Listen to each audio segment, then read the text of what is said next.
Здравствуйте, в эфире новости, в студии Султания Ситакаева. Сегодня в программе. Второй день голосования по поправкам в Конституцию. На полуострове свое мнение выразили уже более 200 тысяч крымчан. Как в Крыму отметили День крымско-татарского флага. Сколько заболевших коронавирусом в республике выявили за прошедшие сутки? Как идет строительство детских садов в республике? В Симферополе прошла сессия Государственного совета Крыма. На ней присутствовали 67 депутатов республики. В ходе заседания обсудили сроки проведения строительных работ и готовность курортной сферы к приему туристов, а также прошедший парад Победы. Отчитались о мерах социальной поддержки. Не оставили без внимания историческое голосование по поправкам в Конституцию.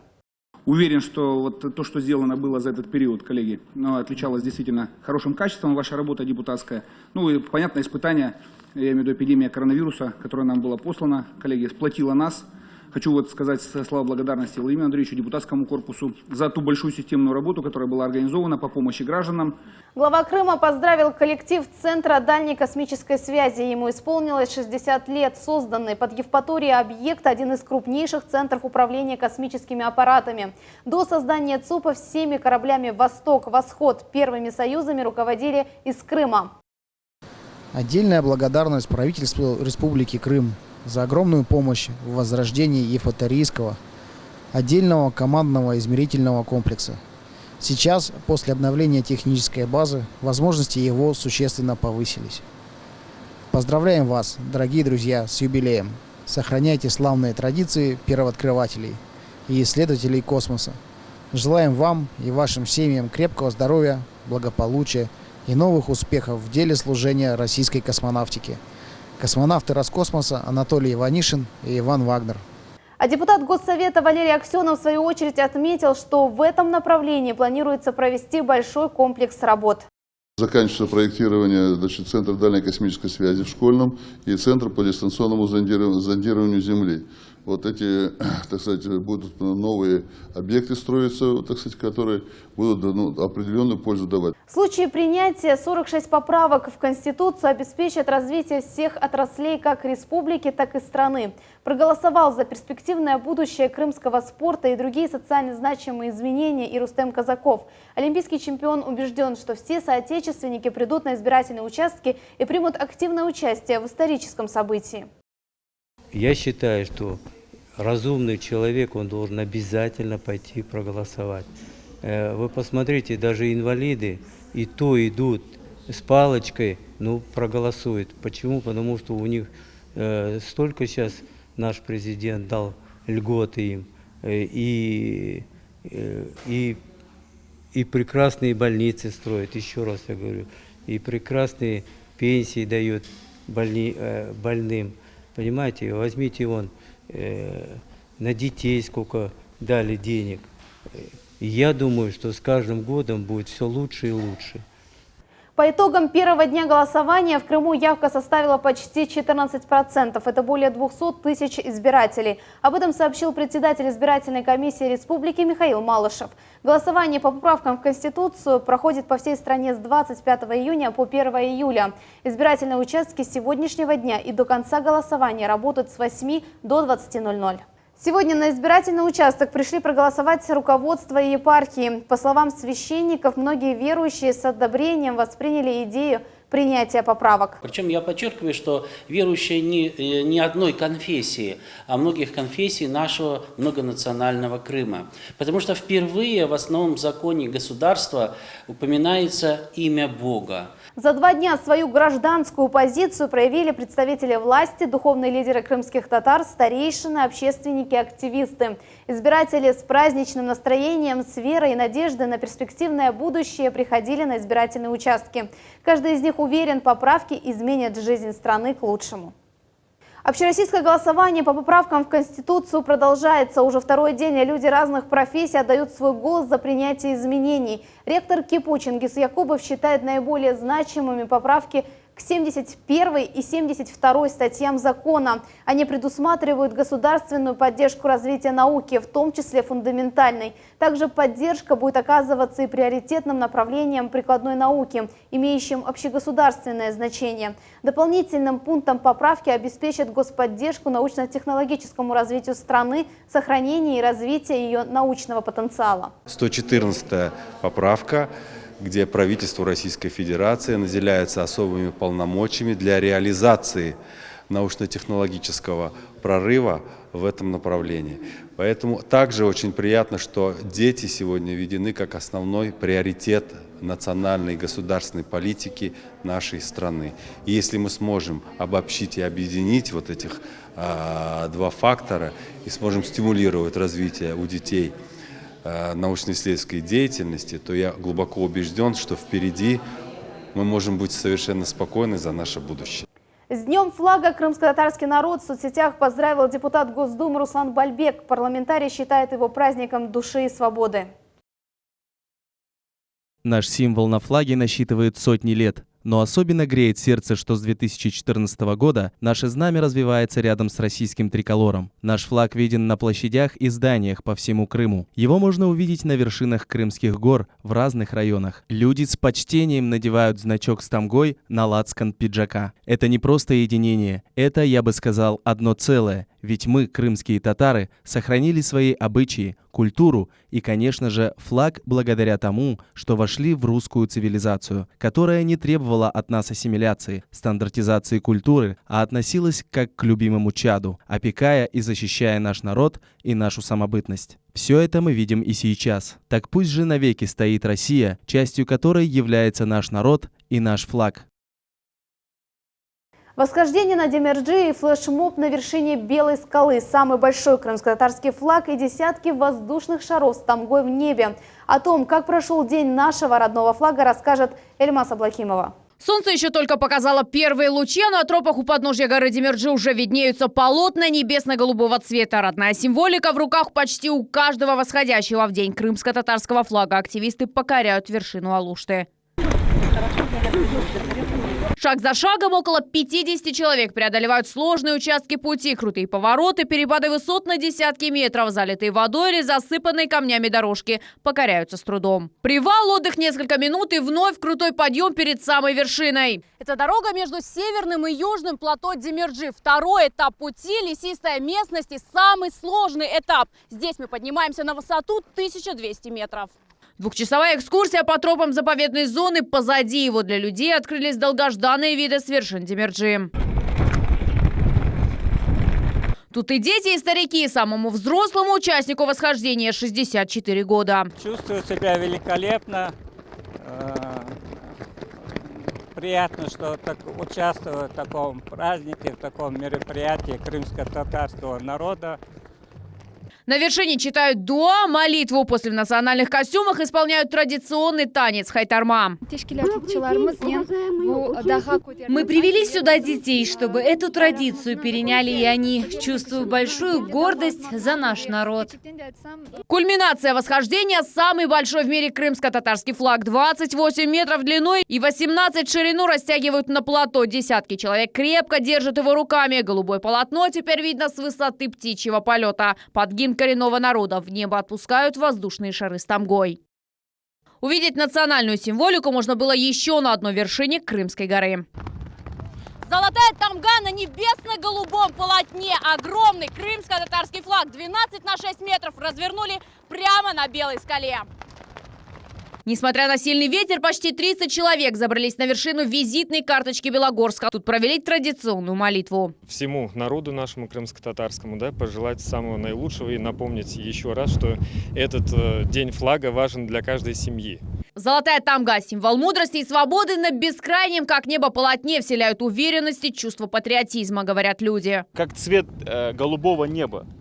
Тамга – это знак рода гиреев. Насколько она символична к нашему народу, этот флаг – это и есть наш народ. Крымско-татарский ансамбль станцевал хайтарму в белоснежных костюмах. На высоте более 1000 метров развивается крымско-татарский флаг и звучат патриотические кричалки. Эльмас Аблакимова, Рамазан Аливапов, Асан Ибрагимов, телеканал Миллет.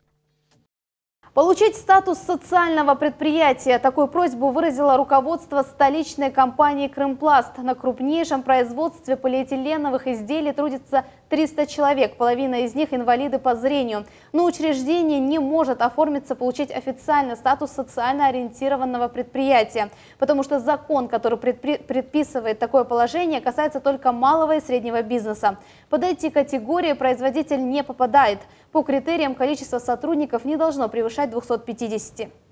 В условиях пандемии мы все столкнулись с поддержкой государства. Поддержка была действительно огромная для всех видов деятельности. И только наше предприятие, в силу того, что мы действительно не попали ни в категорию закрытых предприятий, ни в категорию малого и среднего бизнеса, которые поддерживали, получилось, что мы ни по АКВЭД, ни по виду деятельности не попадаем ни под какие виды поддержки. Руководство «Крымпласт» просит урегулировать закон о социальном предпринимательстве. За помощью в решении проблемы обратились к депутату Госдумы Руслану Бальбеку. Все пожелания руководства предприятия были услышаны. Постараемся буквально в ближайшую сессию на наших партийных площадках «Единой России» эту потребность обозначить как запрос и постараемся сделать все, чтобы помочь сегодня таким предприятиям, которые предоставляют рабочие места нашим инвалидам. За последние сутки в Крыму COVID-19 подтвержден у 6 человек. Все заболевшие госпитализированы. Всего под медицинским наблюдением находится 3482 человека. За последние сутки взято под наблюдение 191 человек, снято 133 человека. Из них по динамическим наблюдениям на дому остаются 2238 человек, в стационарах 279, поступило 15, выписано 27. С начала пандемии в республике зарегистрировано 644 случая COVID-19, выздоровели и выписались из больниц 452 пациента, 24 человека скончались. В селе Голубинка Бахчисарайского района торжественно открыли памятник участнику Великой Отечественной войны танкисту Якубу Люманову. Инициатором стал его племянник. Монумент установили возле дома, где жил и откуда ушел на фронт герой. Тему продолжит Руслан Минаев. По рассказу своего отца, вот как он рассказывал, я это все помню и знаю, вот он говорит, вот веранда у нас была такая. Вся стеклянная. Якуб Люманов показывает отчий дом своего дяди, участника Великой Отечественной войны, танкиста Якуба Люманова. 4 комнаты, большие 4 комнаты, говорит. И все мы дети там, у них такой как зал был, они все дети там собирались и играли. Сохранился и подвал. Здесь дети, которых в семье было 12, прятались от палящего солнца, набрав ледяной воды из колодца. Он по-прежнему на месте, и вода в нем такая же вкусная, как рассказывали родители. Из этого дома 22-летний Якуб Люманов ушел на фронт. Родители смотрели ему вслед и говорили: сынок, ты надолго уходишь? Вот видите.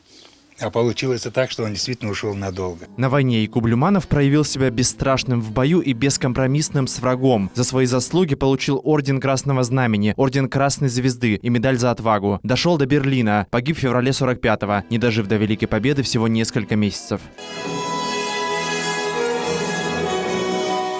Сегодня в селе Голубинка в торжественной обстановке открыли памятник герою. Инициатором выступил его племянник, идею поддержали депутат Госдумы Руслан Бальбек и местная администрация. Памятник установили в центре села. Чуть дальше дом, где и жил танкист Якуб Люманов. Бронзовый бюст стал украшением населенного пункта. Теперь все жители Голубинки будут знать героя.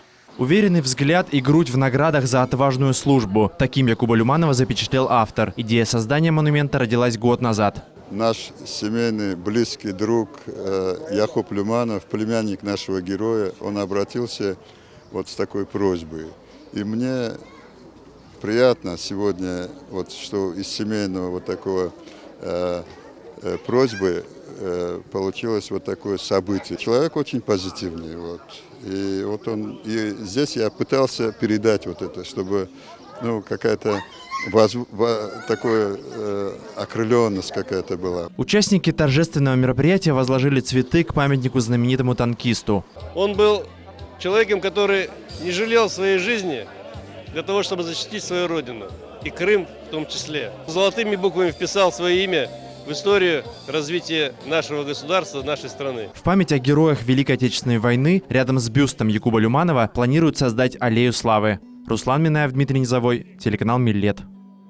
Строительство 3 детских садов завершили в Симферополе. Каждое из учреждений рассчитано на 260 воспитанников. Размещены они в разных районах столицы. Наш корреспондент готов поделиться подробностями. Двухлетний Нури спускается с горки. За руку с мамой Алиме Мустафаевой он гуляет по игровой площадке рядом с одним из детских садов Симферополя. Вопрос с детским садом у нас всегда актуален. Естественно, мы очень рады будем, если откроются возле нашего, конечно, дома детский сад. И, естественно, будет проще и мне, и родителям нашим. В этом году в Симферополе завершили строительство 3 детских садов. Один из них рассчитанный на 260 детей, расположен в микрорайоне Крымская Роза. Строительные работы закончены, сейчас происходит клининг помещений, а также монтаж мебели и последние работы по, допустим, сантехнике, монтаж защитных решеток на радиаторы, ну и поставка оборудования заказчикам. А вот на здании детского сада по улице Орта уже скоро установят номерной знак 10. Здесь уже обустроены учебные кабинеты, игровые, раздевалки с сушильными шкафами и медицинская комната. Летом 2018 года мы приступили к строительно-монтажным работам и закончили их декабрем 2019 года. Сейчас у нас происходит момент передачи садика эксплуатирующей организации, заказчику. 4 объекта построили по федеральной целевой программе и 5 по нацпроекту «Демография». Их ведут в эксплуатацию уже осенью. В этом году начинаем проектировать по соглашению между Республикой Крым и Министерством просвещения еще 19 детских садов по Республике Крым. Помимо того, что мы по ФЦП проектируем и начинаем в этом строить еще около 10 детских садов. В ближайшие 2 года в республике планируют построить еще 80 детских садов по ФЦП и нацпроектам. София Шукурова, Альмас Аблакимова, Арсен Фукала, телеканал Миллет. Уже 30 июня откроется грузовое железнодорожное движение по Крымскому мосту. 2 грузовых поезда с материка и полуострова пройдут по нему навстречу друг другу. По первому пути в сторону материковой России проследует поезд с продукцией крымских предприятий, в том числе кальцинированной содой и известняком. По второму пути встречного направления проследует состав, сформированный из цистерн с бензином, полувагона с удобрениями, зерновозов, цементовозов, а также платформ, груженных рельсами. Запуск грузовых поездов по мосту – это еще один шаг на пути экономического развития Крыма. Грузооборот будет увеличиваться, а стоимость перевозки основных грузов, зерновых культур, нефтепродуктов, стройматериалов, химических удобрений, металлопроката снизится в среднем на 30-50%.